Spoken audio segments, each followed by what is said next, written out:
ನಾವೆಲ್ಲ ಕೇಳಿರುವಂತ ಒಂದು ಪುಟ್ಟ ಅರ್ಥಪೂರ್ಣ ಕಥೆಯನ್ನ ನೆನಪಿಸಿಕೊಳ್ಳೋಣ.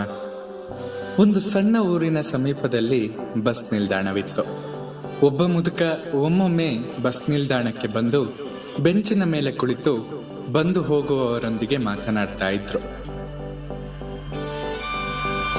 ನಮಸ್ಕಾರ, ಕೇಳ್ತಾ ಇದ್ದೀರಾ ಅವಿಭಾಜಿತ ಪಾಡ್ಕಾಸ್ಟ್. ನಾನು ಸಂಕೇತ್ ಭಟ್.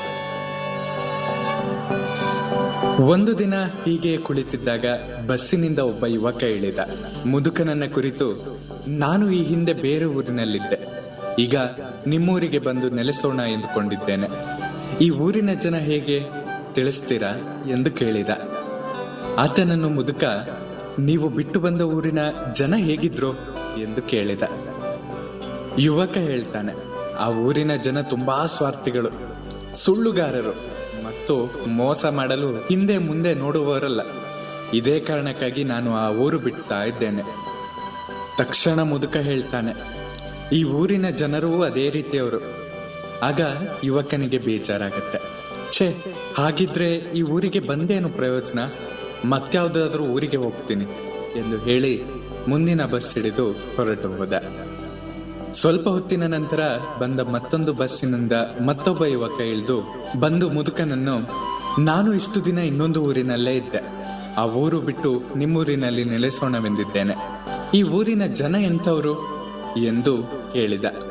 ಮುದುಕ ತಕ್ಷಣ ಹೇಳ್ತಾನೆ, ನೀವು ಬಿಟ್ಟು ಬಂದ ಇನ್ನೊಂದು ಊರಿನ ಜನ ಎಂಥವರು ಎಂದು ಕೇಳಿದಾಗ ಆಗ ಯುವಕ ಹೇಳ್ತಾನೆ, ಓ, ಆ ಊರಿನ ಜನ ಬಹಳ ಸಭ್ಯಸ್ಥರು, ಸಹಾಯ ಮಾಡುವ ಸ್ವಭಾವ ಉಳ್ಳವರು, ಸ್ನೇಹಪರರು.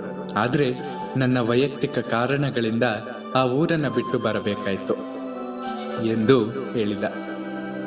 ಮುದುಕ ನಸುನಗುತ್ತಾ, ನೀವು ಇಲ್ಲಿಗೆ ಬಂದದ್ದು ಒಳ್ಳೆಯದೇ ಆಯ್ತು. ಈ ಊರಿನ ಜನರು ಬಹಳ ಸಭ್ಯಸ್ಥರು, ಸಹಾಯ ಮಾಡುವ ಸ್ವಭಾವದವರು, ಸ್ನೇಹಪರರು ಎಂದು ಹೇಳಿದ. ಈ ಮಾತುಗಳನ್ನು ಕೇಳಿ ಆ ಯುವಕನಿಗೆ ಬಹಳ ಸಂತೋಷವಾಯಿತು.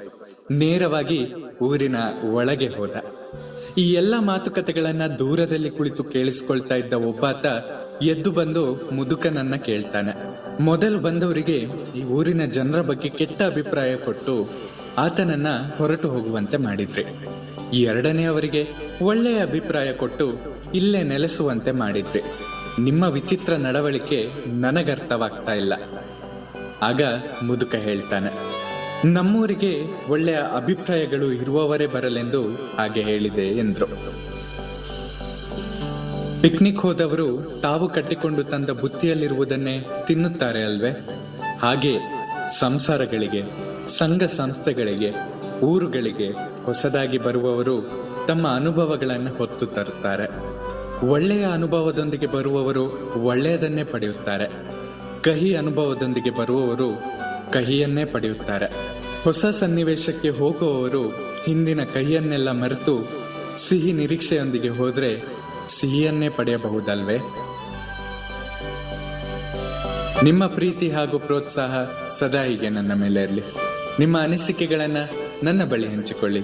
ಸದಾ ಕೇಳ್ತಾ ಇರಿ ಅವಿಭಾಜಿತ ಪಾಡ್ಕಾಸ್ಟ್. ನಾನು ಸಂಕೇತ್ ಭಟ್. ಧನ್ಯವಾದಗಳು.